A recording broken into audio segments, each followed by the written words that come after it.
Olá a todos, sejam bem-vindos a esta quinta sessão sobre a Surah Al-Kal, a Epístola do Templo, que Shoghi Effendi descreveu como uma das mais desafiadoras epístolas de Baha'u'lláh. Nesta sessão vamos abordar a Epístola a Napoleão III, que, como sabemos, está incluída na Surah Al-Kal. A confrontação entre manifestantes de Deus e governantes está presente na Bíblia. Nós conhecemos a história de Moisés e do faraó, de Jesus e Pilatos, Jesus a ser julgado pelos sacerdotes hebreus. E também sabemos que Muhammad enviou epístolas aos governantes do seu tempo. Depois dele, o Bab enviou epístolas ao Shah da Pérsia. Nestes episódios é como se os poderes da terra fossem confrontados e abalados pela presença dos manifestantes de Deus. Agora chegou a vez de Baha'u'lláh. Com Baha'u'lláh, essa confrontação e esse abalo vão assumir uma dimensão de maior amplitude, de maior intensidade. Que é isso que nós vamos ver nas próximas 5 sessões. Estes são os tópicos que vamos abordar nesta sessão. Está aqui uma ilustração, uma gravura, que é uma recordação da Exposição Universal de 1867. Vemos nesta imagem Napoleão III rodeado pelos monarcas e os imperadores do seu tempo. A França está no centro, o imperador está no centro. Era assim que o imperador e a França gostavam de se ver. E vemos aqui, do lado esquerdo, o sultão otomano, depois está ali o Taikun do Japão, aqui o imperador Francisco José, do Império Austro-Húngaro, depois temos o rei da Holanda, e aqui o czar da Rússia, Alexandre II. Depois temos o rei da Itália, o rei da Suécia e Napoleão. E logo ao lado de Napoleão está o Shah da Pérsia, Nasser-Din. Depois o rei da Bélgica, o rei da Grécia, o príncipe de Gales, que viria a ser Eduardo VII, filho da rainha Vitória, a rainha Isabel de Espanha, o rei Dom Luís de Portugal e Guilherme I, o rei da Prússia. Nós iremos falar de alguns destes reis e governantes que estão ligados à história de Baha'u'lláh. Recorde mais uma vez o nosso método de abordagem para estudar a Surah Al-Kal. Nós começamos por estudar o corpo central da epístola e, neste momento, começamos a abordar as epístolas dirigidas a reis e imperadores. E o tema de hoje, como já disse, é a epístola dirigida a Napoleão III. Para perceber melhor esta epístola, nós temos que fazer uma contextualização. Temos que perceber o que foi o século XIX e o que era a Europa no século XIX. O século XIX foi um século de enormes transformações. Transformações em termos políticos, há imensas revoluções, há vários reinos que surgem e outros que vão desaparecendo, há transformações com a industrialização, há transformações no comércio, nas ciências, nas artes e mesmo transformações a nível social e demográfico. É um século em que várias nações europeias se vão transformar em grandes potências. Algumas ilustrações do que foram essas mudanças. O século XIX é um século de forte crescimento populacional na Europa. No início do século, a Europa tem pouco mais que 200 milhões de habitantes e no final do século tem quase 600 milhões de habitantes. É também um século em que aumenta a escolarização. Há mais escolas, as pessoas tornam-se mais instruídas e mais qualificadas e têm acesso a mais informação. Também aumentam os cuidados de saúde, aumenta o número de escolas de medicina e escolas de enfermagem. Temos aqui uma escola de enfermagem onde no centro está Florence Nightingale, rodeada por várias alunas. É um século em que nos principais países europeus se verifica um aumento de produção industrial. Um século onde aumenta a população urbana nos principais países europeus. Um século onde, na periferia das grandes cidades, começam a surgir bairros operários. Vemos aqui assim uma foto de uma cidade na Alemanha, em Essen, um bairro operário numa cidade alemã. O século XIX é marcado por várias convulsões na Europa. É um século que começa com as guerras napoleónicas, que levam a devastação a várias nações europeias, a que depois se sucede o Congresso de Viena, que cria uma nova ordem na Europa, uma ordem dominada por 4 grandes potências, a Áustria, a Rússia, a Prússia e o Reino Unido. 15 anos depois dá-se a Segunda Revolução Francesa e o rei Carlos X é substituído pelo Luís Filipe Bourbon. A França passa a ter uma monarquia constitucional. Em 1848, assiste-se à Primavera dos Povos. Trata-se de um conjunto de revoluções democráticas e liberais que foram atingindo vários países europeus. A França, a Áustria, vários Estados italianos, vários Estados alemães e também a Holanda. Em 1852 é proclamado o Segundo Império Francês e no ano seguinte estala a Guerra da Crimeia. Em 1870 rebenta a Guerra Franco-Prussiana, que vai mudar novamente a face da política europeia. E no ano seguinte é proclamado o Reino de Itália. Em 1882, continuando o seu expansionismo colonial, os britânicos ocupam o Egito. E em 1884 realiza-se a tristemente célebre Conferência de Berlim, em que as potências europeias vão partilhar entre si o continente africano. Além destas transformações na política, existem também várias inovações e transformações no campo científico e artístico. Em 1805 é proposta a teoria atómica e em 1810 é fundada a Universidade de Berlim. Em 1826 é apresentado o motor de combustão e 8 anos depois é apresentado o motor elétrico. Em 1824, Beethoven compõe a Nona Sinfonia. E em 1829, Goethe apresenta a sua obra Fausto. Em 1842, é patenteada a máquina de costura. Em 1844, o telégrafo. Em 1847, é publicado o romance Jane Eyre. E em 56, Wagner apresenta a sua obra A Valquíria. Em 1859, Charles Darwin publica o seu livro A Origem das Espécies.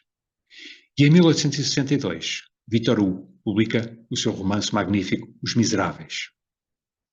Em 1869, Tolstói publica Guerra e Paz, e nesse mesmo ano é inaugurado o Canal do Suez. Em 1871 é levada à cena a ópera de Verdi, Aida, e em 1877 é patenteado o fonógrafo. Em 1880, Tchaikovsky apresenta a sua obra Abertura de 1812. Em 1885, Pasteur apresenta a vacina antirrábica. Em 1889, é inaugurada a Torre Eiffel. E em 1896 é realizada a primeira Olimpíada da Era Moderna na cidade de Atenas. Neste slide anterior, podíamos acrescentar muitas outras obras de autores franceses, de Júlio Verne, Émile Zola, Balzac, Flaubert. O que mostramos foram apenas as ocorrências que consideramos mais relevantes. Percebemos que há, no século XIX, um fervilhar de novas ideias políticas, científicas, sociais e artísticas. De tudo isto, há uma coisa que se torna óbvio. É que a Europa, no final do século XIX, é muito diferente daquela Europa que existia no início desse mesmo século. Quem era este Napoleão III, tantas vezes esquecido, tantas vezes confundido com o Napoleão I? Carlos Luís Napoleão Bonaparte nasceu em 1808 e ele era sobrinho do imperador Napoleão I. Ele viveu exilado na Suíça e viajou pelo mundo. Sempre teve ambições políticas, muito por influência da sua mãe, mas muitas das suas iniciativas políticas foram mal sucedidas. Ele escreveu manifestos, escreveu vários comentários políticos, ele engendrou várias revoluções, várias insurreições, mas nunca teve grande sucesso. Quando se dá a Primavera dos Povos e é proclamada a Segunda República, ele candidata-se à presidência da República e o nome Bonaparte tinha muito peso e muito prestígio entre uma camada significativa da população francesa. E ele é eleito presidente da República. Quase no final do seu mandato, sabendo que não se podia recandidatar à presidência, ele engendra um golpe de Estado e proclama-se imperador. E assim nasce o Segundo Império Francês. E é com o Segundo Império que se dá um renascimento do prestígio da França. Assiste-se à modernização de Paris, abrem-se grandes avenidas, criam-se grandes parques. A bela Paris que hoje todos conhecemos é fruto dessa modernização. É com Napoleão III que se modernizam a economia e a agricultura. Acabam-se, por exemplo, as fomes nos campos. É com Napoleão III que se criam novas linhas de caminho de ferro e se moderniza o sistema bancário. O Império Francês vai se expandir pelo mundo e a Marinha Francesa torna-se a segunda maior do mundo. E há várias reformas sociais. Os trabalhadores franceses passam a ter direito à greve e as mulheres são admitidas nas escolas e nas universidades. Todas estas transformações transformaram Napoleão III num monarca popular entre os franceses e admirado pelos europeus. Podemos dizer que ele era um bom administrador, mas certamente não tinha o carisma do tio. O momento mais alto do reinado de Napoleão III terá sido certamente a Exposição Universal de 1867 em Paris, uma exposição que servia para demonstrar o poder e o prestígio do Império Francês. Há várias representações e várias pinturas que descrevem esse evento. Temos aqui uma delas, em que o imperador Napoleão III está rodeado por outros imperadores. Temos o Leopoldo II da Bélgica, Guilherme I da Prússia, Francisco José da Áustria, Napoleão III no centro do mundo, como eles gostavam de se ver, o czar Alexandre II da Rússia, Pachá do Egito e o príncipe de Gales, filho da rainha Vitória, que viria a ser o Eduardo VII. Napoleão III sempre ambicionou tornar a França um país influente na Europa e no mundo. Ele aliou-se aos britânicos para combater os russos na Guerra da Crimeia, ele enviou tropas para ajudar na Guerra da Unificação de Itália, mas simultaneamente também enviou tropas para defender os Estados Papais, isto era para acalmar os católicos franceses. Ele enviou tropas para o México para apoiar o Maximiliano I, mas depois teve que retirar essas tropas, e ele expandiu as colónias do Império. Foram criadas colónias na Argélia, no Senegal e na Indochina. E além disso, a França faz várias intervenções militares na Síria e no Líbano. A partir de 1860, a saúde de Napoleão III começa a deteriorar-se. Ele sofre de gota, tem repetidas infecções na bexiga e na próstata, sofre de artrite e tem várias infecções pulmonares. Ele sente-se a enfraquecer. E, mais ou menos por essa época, a Prússia começa a afirmar-se como potência rival da França na Europa. Em 1862, o Bismarck faz o célebre discurso em que diz: não é com votos ou discursos que se resolvem os problemas, mas sim com ferro e sangue. É um discurso profundamente belicista, que define a atitude da Prússia, mas também vai marcar as próximas gerações de prussianos e de alemães. Na década de 1860, a Prússia torna-se o reino mais poderoso da Europa Central. Conquista e derrota pequenos estados e principados germânicos. Em 1870, a questão da sucessão do trono de Espanha leva a um diferendo entre a França e a Prússia. As duas nações entram em negociações e, no decorrer das negociações, dá-se um incidente diplomático que é muito habilmente explorado pelo Bismarck e que vai provocar a guerra. Essa guerra é perfeitamente catastrófica para o exército francês e para o Império Francês. O exército francês é rapidamente derrotado, o próprio Napoleão é capturado pelos prussianos e depois a França entra em convulsão. E mais tarde é proclamada a Terceira República. Napoleão acaba por morrer exilado em Inglaterra em 1873. Os registros históricos e as narrativas desses anos de 1870 e 1871 fazem-nos recordar as palavras de Baha'u'lláh dirigidas ao imperador, quando dizia: o teu reino será lançado na confusão. E vemos aqui algumas ilustrações do que foi essa confusão, do que foi esse caos vivido em França. uma ilustração do cerco de Paris, quando os prussianos cercam a capital francesa, depois outra do desfile dos prussianos em Paris, uma enorme humilhação para os franceses, e depois a revolta da Comuna. A Comuna foi uma insurreição popular, onde se manifestaram pela primeira vez ideais socialistas entre o proletariado francês. Vários grupos revolucionários lutaram contra o Exército Nacional. E vemos aqui fotografias e ilustrações desses eventos. Está também aqui assim uma ilustração de um comunicado da Comuna, dirigida à população de Paris. A derrota do exército francês perante os prussianos e o colapso do Segundo Império teve um impacto tremendo na Europa. Aquela que era a maior potência europeia, aquele país com enorme prestígio, ruía, desmoronava-se perante o olhar dos europeus. Era um choque. Nas últimas páginas do livro O Crime do Padre Amaro, Eça de Queiroz descreve como em Lisboa eram recebidas as notícias do colapso do exército francês e da entrada dos prussianos em Paris e de todo o caos, toda a confusão que se seguia na capital francesa. Essa refere, por exemplo, as pessoas que se indignavam, que diziam os prussianos, esses malandros que estão no Palácio das Tulherias, ainda no mês passado estive lá com a minha mulher, e outros que se escandalizavam com os cafés e com os hotéis que tinham sido incendiados. Alguns pareciam escandalizados, como se aqueles edifícios que estavam agora em chamas fossem de propriedade sua. É um retrato com tons um pouco de caricatura, mas não deixa de ser um retrato do choque e do espanto que provocou o colapso do Império Francês aqui entre nós. Vamos então ver o que diz a Epístola de Baha'u'lláh a Napoleão III.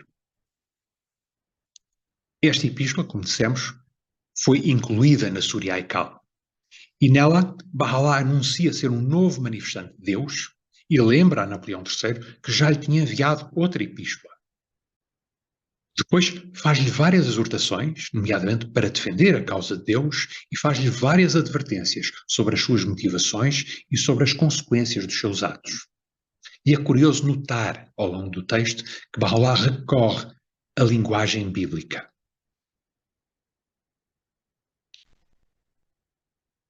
E a Epístola a Napoleão começa com estas palavras. Ó Rei de Paris, diz aos sacerdotes que não toquem mais os sinos. Por Deus, o verdadeiro, o mais poderoso sino apareceu na forma daquele que é o mais grandioso nome, e os dedos da vontade do teu Senhor, o mais exaltado, o Altíssimo, dobram no céu da imortalidade em seu nome, o Todo-Glorioso. Assim os versículos poderosos do teu Senhor foram novamente enviados para que te possas levantar para recordar Deus, o Criador da terra e do céu, neste dia em que todas as tribos da terra lamentaram e as fundações das cidades estremeceram e a poeira da irreligião envolveu todos os homens, salvo aqueles que Deus, o Omnisciente, o Sapientíssimo, teve o prazer de poupar. Nestas palavras iniciais, há aqui algumas coisas que merecem destaque. Por exemplo, este tocar de sinos, quando Baha'u'lláh diz para não toquem mais os sinos, porque apareceu o mais poderoso sino. O tocar dos sinos tem um significado especial nos países de cultura católica. Tocam-se os sinos para chamar a população em dias de celebração, em momentos especiais ou também em ocasiões de perigo. Depois, refere-se aqui que os versículos de Deus foram novamente enviados. Isto é uma alusão à primeira epístola que Baha'u'lláh já tinha enviado a Napoleão III. E depois, parece-me interessante também a referência à poeira da irreligião que envolveu todos os homens. Estas palavras têm um sentido especial se nós pensarmos naquilo que foram as consequências da Revolução Francesa de 1789. E o texto da epístola prossegue. Dá ouvidos ao rei, à voz que chama do fogo que arde nesta árvore verdejante, neste Sinai que foi erguido sobre o lugar santificado e níveo, para lá da cidade eterna. Em verdade não há outro Deus salvo eu, o sempre clemente, o mais misericordioso. Nós, em verdade, enviámos aquele que ajudámos com o Espírito Santo, para que ele pudesse anunciar-te esta luz que brilha no horizonte da vontade do teu Senhor, o mais exaltado, o todo-glorioso, e cujos sinais foram revelados no Ocidente. Voltai as vossas faces para ele neste dia que Deus exaltou acima de todos os outros dias e sobre o qual o todo misericordioso derramou o esplendor da sua glória radiante sobre todos os que estão no céu e todos os que estão na terra. Salienta aqui nestas palavras o uso da terminologia bíblica. Há uma alusão à sarça ardente, com estas palavras do fogo que arde nesta árvore verdejante. Há uma alusão ao Sinai, à cidade eterna e também à glória de Deus. É como se o anúncio da revelação de Bahá'u'lláh fosse feito numa linguagem que é melhor compreendida pela mentalidade ocidental. A epístola também está repleta de exortações para o imperador se levantar e defender a causa de Bahá'u'lláh. Exortações que começam quase sempre com estas expressões: levanta-te em meu nome, adorna-te em meu nome. São exortações, lembremos, dirigidas a um homem que era considerado um dos governantes mais poderosos e influentes no mundo. E estas exortações não são um convite. Estas exortações são como uma ordem. O tom de Bahá'u'lláh é um tom imperativo e não deixa dúvidas nisso. Vejamos alguns exemplos dessas exortações. No parágrafo 133. Levanta-te para servir Deus e auxiliar esta causa. Ele, em verdade, ajudar-te-á com as hostes do visível e do invisível, e far-te-á rei de tudo sobre o qual se ergue o sol. O teu Senhor, em verdade, é o Todo-Poderoso, o Omnipotente. E no parágrafo 155. Levanta-te com a maior firmeza na causa do teu Senhor, o Todo-Glorioso. Assim te foi ordenado nesta maravilhosa epístola. Nós, em verdade, nada desejamos para ti, salvo aquilo que é o melhor para ti, do que tudo o que existe na terra. Disto dão testemunho todas as coisas criadas e, além delas, este livro perspícuo. E no parágrafo 144, as exortações prosseguem. Bahá'u'lláh diz o seguinte: levanta-te em meu nome no horizonte da renúncia e depois volta a tua face para o reino, seguindo a ordem do teu Senhor, o Senhor da força e vigor. Com o poder da minha soberania, ergue-te diante dos habitantes do mundo e dize: ó povo, o dia chegou e as fragrâncias de Deus foram sopradas sobre toda a criação. Os que se afastaram da sua face são vítimas desamparadas das suas propensões corruptas. Eles, de facto, são dos que se perderam. Esta referência ao facto de quem se afastar de Deus ser vítima das suas próprias propensões corruptas é particularmente significativa se nós percebermos aquilo que eram as verdadeiras motivações de Napoleão III. O que o movia era, sobretudo, a sua vaidade, a sua sede de prestígio, a sua necessidade de ser aceito e admirado por todo o mundo. Também é particularmente relevante se nós pensarmos, mais uma vez, no que foram as consequências da Revolução Francesa de 1789.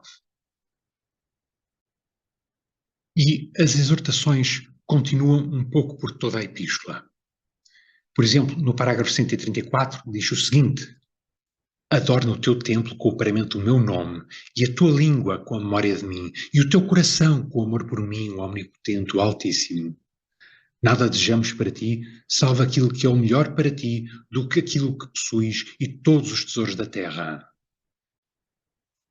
E no parágrafo 145 encontramos estas palavras: adorna o corpo do teu reino com o traje do meu nome, e ergue-te depois para ensinar a minha causa. Isto é melhor para ti do que tudo o que possuis. Com isso, Deus exaltará o teu nome entre todos os reis. Poderoso é Ele sobre todas as coisas.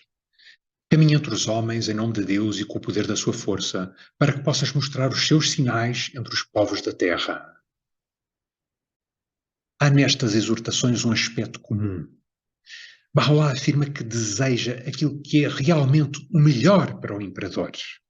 E é uma ideia que é repetida em praticamente todas estas exortações.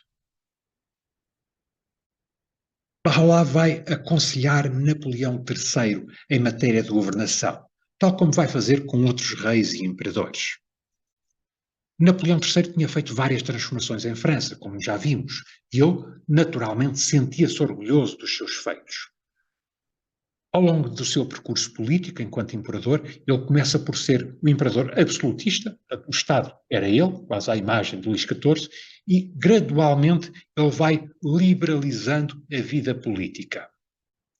Apesar de ser um imperador popular entre muitos franceses, a verdade é que a governação de Napoleão também tinha opositores, e o imperador mandou prender vários opositores. Houve outros que preferiram exilar-se. Victor Hugo, por exemplo, chamou-lhe Napoleão o Pequeno, em contraste com o tio, que era Napoleão o Grande. Karl Marx dizia que o primeiro Napoleão tinha sido uma tragédia e que este terceiro era uma farsa. Alguns historiadores descrevem Napoleão III como um líder autoritário e incapaz que levou a França a várias aventuras militares que foram perfeitamente desastrosas. Há outros que dizem que ele era eficiente na política doméstica, mas militarmente era uma pessoa incompetente e sem carisma. É verdade que Napoleão III transformou a França, mas o fim do seu reinado foi perfeitamente trágico. E sobre a questão da governação, Barlas dirige estas palavras ao imperador francês. Sabe em verdade que os teus súbditos são uma responsabilidade de Deus para ti. Cuida deles, portanto, assim como cuidas de ti próprio. Acautela-te para não permitires que os lobos se tornem pastores do rebanho, ou o orgulho e a presunção te impeçam de te voltares para os pobres e os desolados. Fosses tu beber o vinho místico da vida eterna do cálice das palavras do teu Senhor, serias capaz de esquecer tudo o que possuis e proclamar o meu nome perante toda a espécie humana. Purifica, pois, a tua alma com as águas do desprendimento. Estas advertências de Barlas para Napoleão III a propósito da governação são particularmente importantes se nós considerarmos que Napoleão tinha escrito vários livros e manifestos sobre as condições dos trabalhadores franceses e a miséria que se vivia nos bairros operários das grandes cidades francesas. Nós temos aqui algumas ilustrações do que eram as fábricas francesas nesse tempo. Percebemos que eram condições bem duras e, inclusive, havia crianças a trabalhar nas fábricas. E as advertências sobre governação prosseguem ao longo da epístola. No parágrafo 143, Barlas diz o seguinte: abandona os teus palácios para o povo dos túmulos e o teu império para quem quer que o deseje, e volta-te depois para o reino.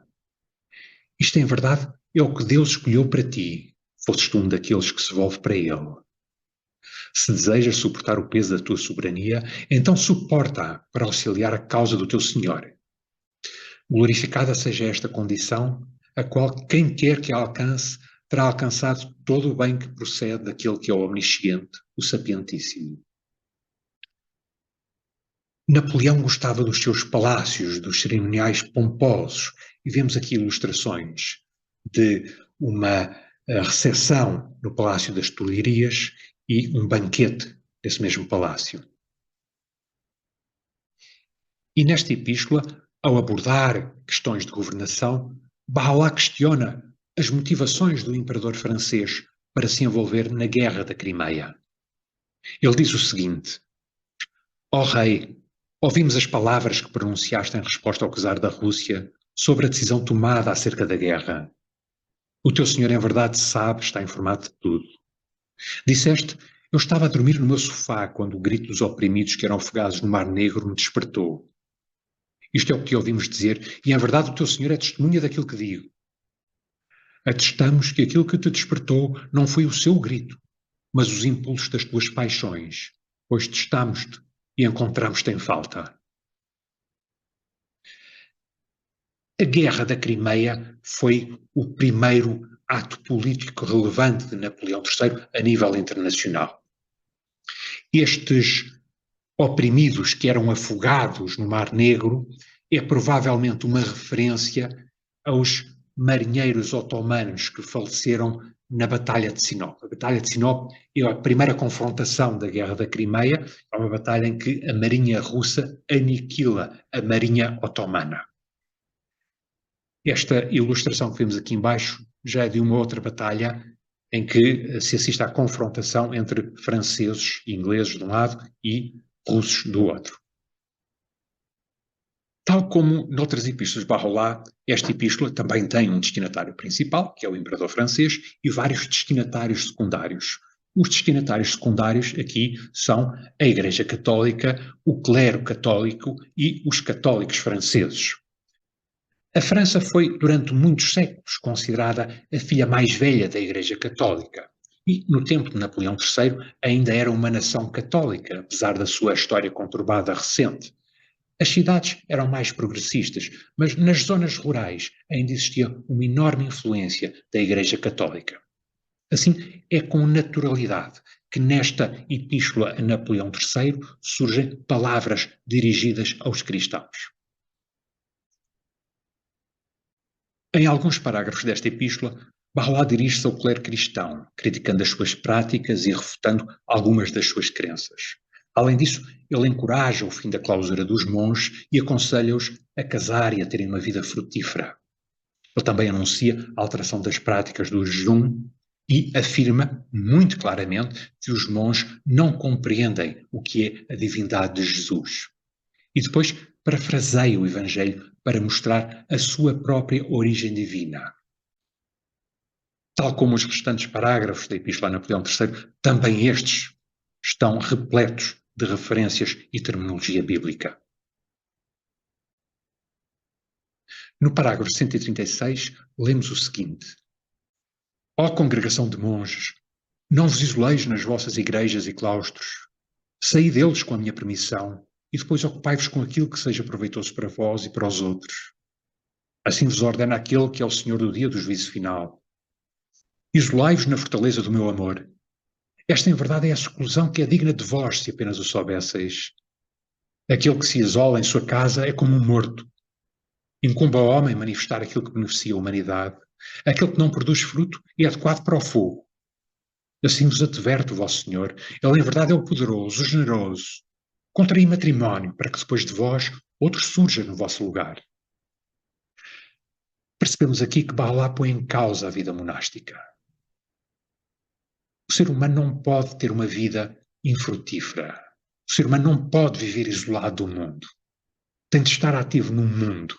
E essa atividade tem que gerar frutos. Porque, no fundo, todos nós temos de ter uma vida produtiva, cujas realizações beneficiem os nossos semelhantes. Já no parágrafo 154, encontramos estas palavras.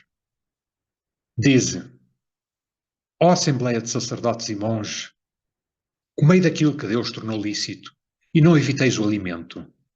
Deus, como sinal da sua graça, deu-vos permissão para que o partilhassem, salvo durante um breve período. Ele, em verdade, é o poderoso, o beneficente. Abandonai tudo aquilo que possuís e segurai-vos firmemente àquilo que Deus propôs. Isto é o que vos é proveitoso, se sois dos que compreendem. Decretámos um jejum de 19 dias na mais temperada das estações, e nesta dispensação resplandecente e luminosa, libertámos-vos de mais do que isto. É curioso ver nestas palavras que aqui é reafirmada a lei do jejum Bahá'í, uma lei de jejum que surge como um contraste às práticas ascetistas correntes entre algumas ordens religiosas. E no parágrafo 135, Baha'u'lláh assume um tom ainda mais assertivo. Ele diz o seguinte: Ó Rei, caíram as estrelas do céu do conhecimento, aqueles que procuram estabelecer a verdade da minha causa através das coisas que possuem e que fazem menção de Deus em meu nome. E, no entanto, quando vim a eles na minha glória, afastaram-se. Eles, de facto, são dos caídos. Isto é verdadeiramente aquilo que o Espírito de Deus anunciou quando veio a vós com a verdade. Ele, a quem os doutores judeus contestaram, até que por fim perpetraram aquilo que fez o Espírito Santo lamentar-se e as lágrimas dos que estão próximos de Deus fluírem. Estas palavras de Baha'u'lláh assumem um teor de quase confrontação teológica com os cristãos. É um parágrafo que está repleto de terminologia e alusões bíblicas. Fala-se da queda das estrelas, fala-se da glória de Deus, fala-se do Espírito de Deus, fala-se dos doutores judeus que anteriormente condenaram Jesus. É um texto que é perceptível para os destinatários, isto é, para os cristãos. E depois há aqui uma referência à queda das estrelas, dizendo que são aqueles que defendem a verdade da minha causa com aquilo que possuem, isto é, as estrelas da religião, que defendem a verdade religiosa com base no poder mundano e no estatuto social. Isto é uma forma de corrupção da religião. E estas estrelas do céu da religião, estes líderes religiosos, não caem devido a uma revolta popular. Eles caem por não reconhecerem um novo manifestante, que é Bahá'u'lláh, e caem por corromperem a religião. Um dos aspectos distintivos da Epístola de Bahá'u'lláh a Napoleão III é o facto de conter várias leis e ensinamentos bahá'ís. No fundo, com esta epístola, Bahá'u'lláh está também a mostrar o propósito da sua causa, os valores que defende, o significado da sua revelação e o teor da sua mensagem. E nestes ensinamentos que ele vai apresentar aqui, há uma ênfase especial nos valores éticos, na não violência, na importância do ensino da causa e também na definição de 2 festivais a serem observados e celebrados pelos bahá'ís. No parágrafo 152 encontramos estas palavras: tendo a certeza de que as dispensações do passado alcançaram a sua consumação mais elevada e final na lei que se expandiu deste mais grandioso oceano. Precipitai-vos para ela por nossa ordem. Nós, em verdade, ordenamos o que nos apraz. Considerai o mundo como o corpo de um homem que está atormentado por diversas doenças e cuja recuperação depende da harmonização de todos os seus componentes. Congregai-vos em torno daquilo que vos prescrevemos e não andeis pelos caminhos daqueles que criam discórdia. Esta metáfora do mundo que é semelhante a uma pessoa que está atormentada por várias doenças e do mensageiro que surge como um médico divino omnisciente está presente noutros textos de Bahá'u'lláh, nomeadamente na Epístola à Rainha Vitória. No parágrafo 147 há um ensinamento pela não violência. E Bahá'u'lláh diz-nos o seguinte: não derrameis o sangue de ninguém ao povo, nem julgueis ninguém injustamente. Assim vos foi ordenado por aquele que sabe, que está informado de tudo. Aqueles que cometem desordens na terra depois desta ter sido bem ordenada, esses de facto ultrapassaram os limites que foram estabelecidos no livro. Miserável será a morada dos transgressores. O tema da não violência é transversal a vários textos das escrituras bahá'ís, mas aqui, na Epístola a Napoleão III, assume uma relevância especial. É que a França tinha sido terrivelmente atormentada por várias guerras e várias revoluções nas décadas anteriores.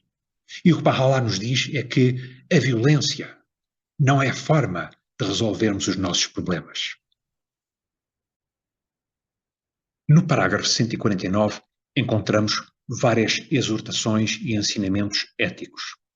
Bahá'u'lláh diz o seguinte: aqueles que exortam os outros à justiça, enquanto eles próprios cometem iniquidade devido ao que as suas línguas proferiram, são acusados de falsidade pelos habitantes do reino e por aqueles que circulam ao redor do trono do seu Senhor, o Omnipotente, o Beneficente. Não cometeis ao povo aquilo que desonra o vosso nome e a boa reputação da causa de Deus entre os homens. Acautelai-vos para que não vos aproximeis daquilo que as vossas mentes abominam. Temei a Deus e não sigais os passos daqueles que se perderam. Não sejais traiçoeiros com os bens dos vossos próximos.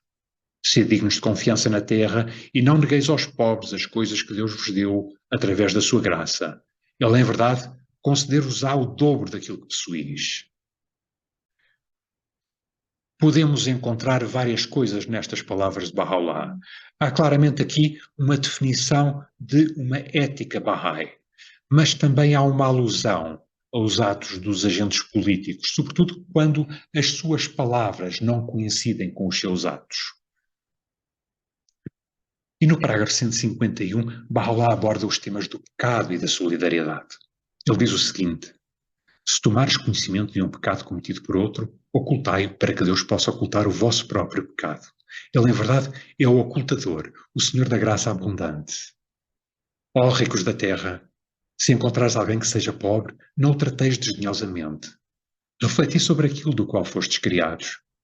Cada um de vós foi criado de um pobre germe. Incumpre-vos observar a veracidade com a qual os vossos templos serão adornados, os vossos nomes elevados, as vossas posições exaltadas entre os homens e uma poderosa recompensa assegurada para vós perante Deus. Nestas palavras, Bahá'u'lláh apresenta valores éticos a serem seguidos pelos Bahá'ís. Mas são palavras dirigidas a Napoleão III e, consequentemente, a toda a sociedade francesa. Ora, a sociedade francesa vinha a crescer e a desenvolver-se em torno dos ideais de liberdade, igualdade e fraternidade. Mas era uma sociedade em transformação. Uma sociedade onde existiam agora grandes cidades com bairros operários onde graçava a miséria. E na sociedade francesa faltava o elemento da solidariedade. Penso que não é por acaso que Bahá'u'lláh levanta o tema da solidariedade nestas palavras dirigidas a Napoleão III, porque a França precisava da solidariedade entre os franceses. Ao longo da epístola, há nas palavras de Bahá'u'lláh uma condenação das motivações e das vaidades do imperador. Ele é agora um homem enfraquecido que está no ocaso da sua vida política. As suas palavras já nada valem, os seus atos têm pouco efeito e a sua influência vai se desvanecendo. Se por um lado se anuncia um fim inglório e catastrófico, por outro, Bahá'u'lláh faz uma derradeira exortação para que o imperador aceite a nova revelação de Deus. No parágrafo 156, por exemplo, Bahá'u'lláh diz-lhe o seguinte: exultas-te dos tesouros que possuis, sabendo que perecerão? Regozijas-te por governares um palmo de terra, quando todo o mundo, na apreciação do povo de Bahá, vale tanto quanto a pupila do olho de uma formiga morta? Abandona isso àqueles que lhes dão os seus afetos e volta-te para aquele que é o desejo do mundo. E Bahá'u'lláh prossegue com estas palavras: para onde foram os orgulhosos e os teus palácios? Olha bem para os seus túmulos para que possas beneficiar com o seu exemplo, pois fizemos disso uma lição para todo o observador. Fossem as brisas da revelação apoderar-se de ti, fugirias do mundo e voltar-te-ias para o reino e gastarias tudo o que possuis para te poderes aproximar desta visão sublime. Também aqui temos uma ilustração do Palácio das Tulherias, esta aqui com uma gala realizada durante a Exposição Universal de 1867. Algumas das interpelações de Bahá'u'lláh a Napoleão III são particularmente tocantes. Esta, por exemplo, diz o seguinte: foi a tua pompa que te tornou orgulhoso? Pela minha vida não perdurará. Pelo contrário, em breve desaparecerá, a menos que te agarres a esta corda firme. Vemos a humilhação a aproximar-se rapidamente de ti, mas tu és daqueles que estão profundamente adormecidos. Esta ilustração é de uma recepção do imperador Napoleão III à Rainha Vitória e ao Príncipe Alberto. Rainha Vitória e Príncipe Alberto que simpatizavam muito com Napoleão. E as palavras de Bahá'u'lláh são particularmente premonitórias no parágrafo 138. Ele diz o seguinte: por aquilo que fizeste, o teu reino será lançado na confusão, e o teu império escapará das tuas mãos como uma punição por aquilo que forjaste. Então saberás que erraste claramente. As agitações tomarão conta de todo o povo nessa terra, a menos que te levantes para ajudar esta causa e seguir aquele que é o Espírito de Deus neste caminho íntegro. As ilustrações que temos aqui são de confrontos em Paris durante a Comuna e o incêndio do Palácio das Tulherias. Que dizer de tudo isto? Como é que podemos olhar para a história de Napoleão III? Sabemos o que é que dizem os historiadores, sabemos o que diz Bahá'u'lláh, mas que balanço podemos fazer da sua vida? Ele foi confrontado por Bahá'u'lláh. E tal como Pilatos ignorou a sorte de Cristo, Napoleão ignorou a sorte de Bahá'u'lláh. E isso teve consequências. Vamos ver como é que a epístola chegou a Napoleão e o balanço que se pode fazer da sua vida. Abdu'l-Bahá escreve o seguinte a propósito da epístola a Napoleão. Imediatamente após a sua chegada à prisão, ele dirigiu uma epístola a Napoleão que foi enviada através do embaixador francês, que na sua essência dizia: pergunta que crime cometemos para estarmos confinados nesta prisão. Napoleão não respondeu. Depois foi enviada uma segunda epístola que está contida na Surah Al-Cal e cuja essência afirma: ó Napoleão, porque tu não escutaste nem respondeste ao meu chamamento, irás perder o teu domínio e serás reduzido a nada. Esta epístola foi enviada por correio ao cuidado de César Catafago e, sendo o conhecimento dos seus companheiros de exílio, o texto desta missiva chegou rapidamente à Pérsia, pois o Kitab Aikal foi enviado para todos os cantos dessa terra e esta missiva estava incluída. Este César Catafago, que é aqui referido por Abdu'l-Bahá, é filho do cônsul francês Luís Catafago. Luís Catafago era um árabe cristão maronita muito influente na Palestina otomana. Foi ele que traduziu a segunda epístola para Napoleão e é o seu filho, César, que se assegurou que a epístola chegou a Napoleão. O melhor balanço do reinado de Napoleão foi provavelmente escrito por Shoghi Effendi, no livro O Dia Prometido Chegou. Ele diz o seguinte: ele que foi motivado pelos seus desejos egoístas a provocar a Guerra da Crimeia, que foi incitado por um ressentimento pessoal contra o imperador russo, que estava impaciente para rasgar o Tratado de 1815 a fim de se vingar do desastre de Moscou e que procurava cobrir o seu trono com glória militar, foi pouco depois ele próprio engolido por uma catástrofe que lançou no pó e fez a França cair da sua posição proeminente entre as nações para a de quarta potência na Europa. A Batalha de Sedan, em 1870, selou o destino do imperador francês. Todo o seu exército foi destruído e rendeu-se, constituindo a maior capitulação até então registada na história moderna. Foi exigida uma indenização esmagadora. Ele próprio foi preso e o seu único filho, o príncipe imperial, foi morto poucos anos depois na Guerra Zulu. O império colapsou e o seu programa não se realizou. Foi proclamada a República. Paris foi depois cercada e capitulou. E Shoghi Effendi continua com estas palavras.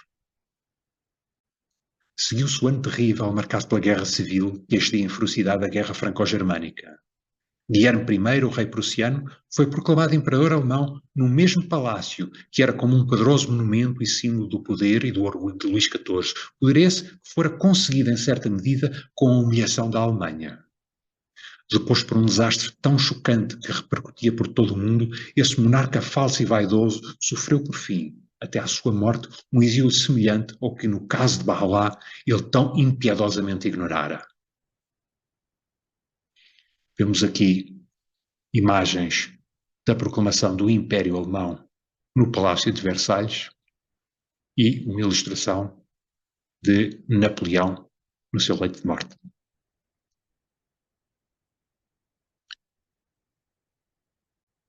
Para concluir esta sessão, deixo-vos algumas questões para reflexão sobre os temas que abordamos.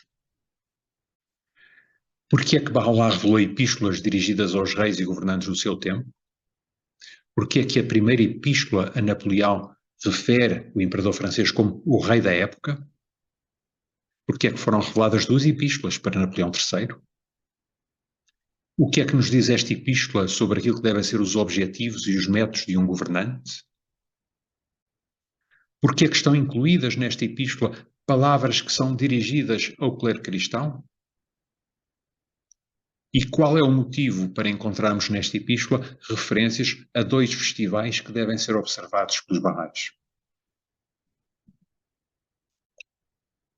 Deixo-vos aqui algumas recomendações de leitura para quem desejar aprofundar os temas que aqui abordamos. Eu recomendo também este livro, The Shadow Emperor, uma biografia de Napoleão III, um livro particularmente útil se quisermos perceber o percurso político de Napoleão. Eu recomendo também este vídeo que apresenta uma breve biografia do imperador francês. É um vídeo que é rigoroso nos factos que apresenta e que por vezes são misturados com algumas notas de humor. E com isto chegamos ao fim desta quinta sessão sobre a Açúria e Cal. Obrigado pela vossa atenção.